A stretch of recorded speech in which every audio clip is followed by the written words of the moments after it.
Good morning, children. We are back again with the topic water.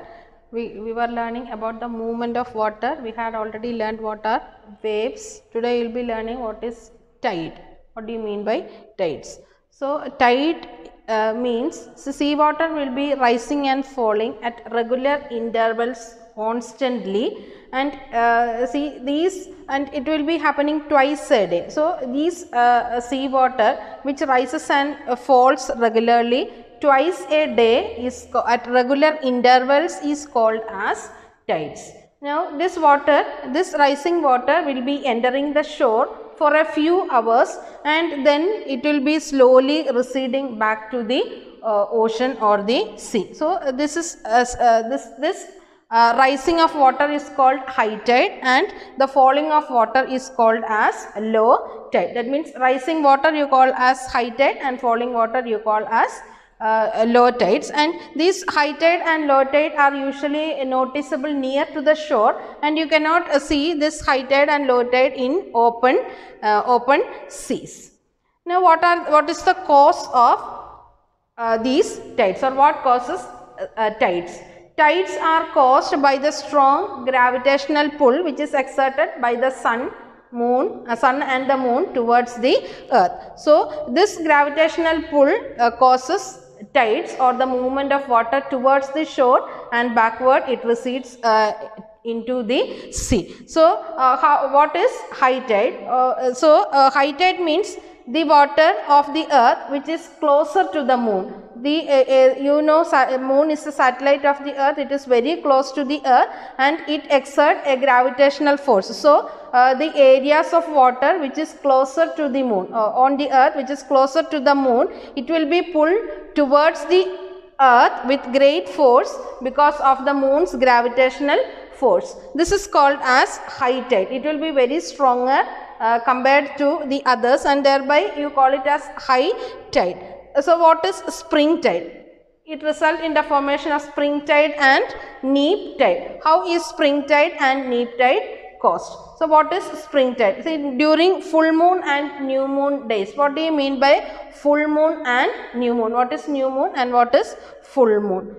So, what is spring tide? During full moon days, the sun, the moon and the earth fall in a same line. The earth, the moon and the sun. Earth is here, moon and the sun are in a straight line here. So, when they are in a straight line, the force of attraction or the gravitational force exerted by the moon and the sun are the highest here, and so a lot of water will be pulled towards the shore. That means you will be calling it as high tide. So, the tide here which arises here is high tide here, and so that this is mainly because the sun, the earth and the moon fall in a same line, and the force of attraction or the gravitational pull exerted by the moon and the sun are the highest here, which result in high tide. So, you call it as spring tide. So, spring tide occurs when the sun, the moon and the earth fall in a straight line. Then next is neap tide. Neap tide occurs when right angles are being formed, or when the moon, the sun and the earth are in a right angle, because see, the moon keeps on moving because of the rotation. The moon is also moving around the earth, and as a result of the rotation it will be moving around the sun like this, around the earth in its orbit like this, and so it will, as it moves, it reaches higher up here. So, when it reaches here in the first quarter here, what happens is the moon, the earth and the sun are in right angles.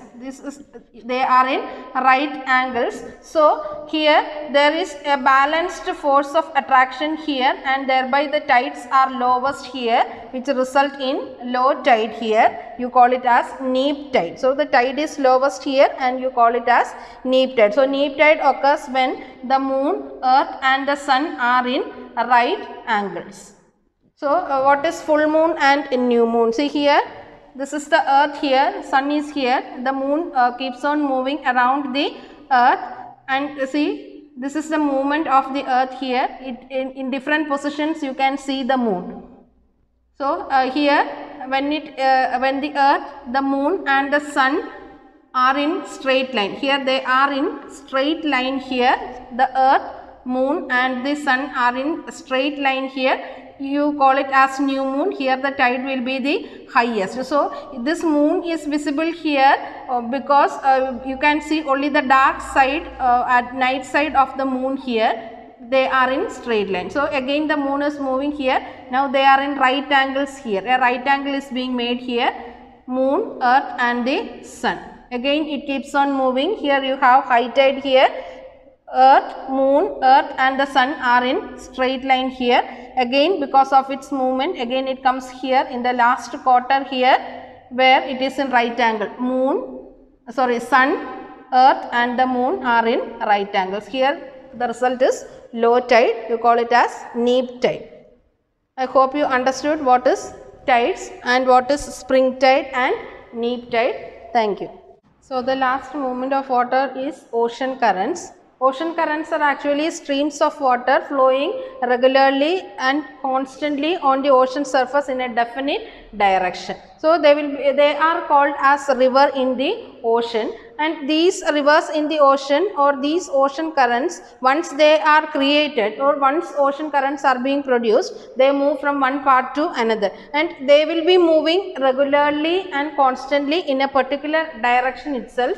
That means in a constant direction. So ocean currents are of two types: warm ocean currents and cold currents. Warm current and cold current, and according to depth it is again divided into two, that is surface currents and deep ocean currents. So you will be learning what is warm current and cold current. Warm current is usually seen in the eastern coast and cold currents are usually found in the western coast. So the peculiarity of warm current is that it will be usually flowing from the equatorial regions to the polar regions. Equatorial regions, you know, they are hot regions, and thereby being hot regions, they will be raising the temperature of the coastal areas. These currents raise the temperature of the coastal areas. The winds that is blowing, it will be carrying a lot of moisture, and carrying lot of moisture, being hot, they carry lot of moisture.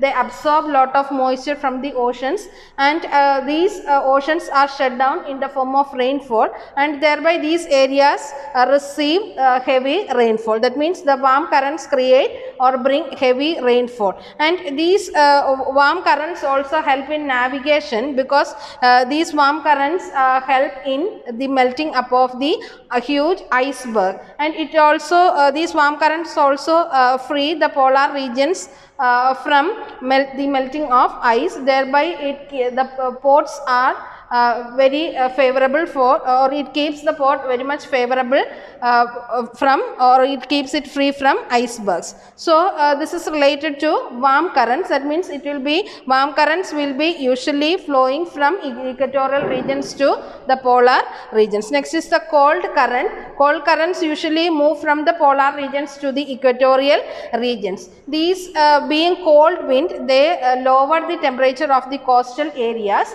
and usually they are dry and cool, and thereby they bring very less rainfall. And these they create icebergs, and creating iceberg, they hinder the navigation in these regions, and usually they make the port regions icebound. Now there are areas where these cold current and the warm current meet together. So when they meet together, those areas will be experiencing a foggy weather, and these the regions where warm and cold currents they have a plentiful supply of fish here, and in these areas, because of the foggy weather, navigation is also very difficult. So I hope you understood what is ocean current and what are warm currents and cold currents, and what are the features of these cold currents, and I think you are thorough with what are waves, tides and ocean currents.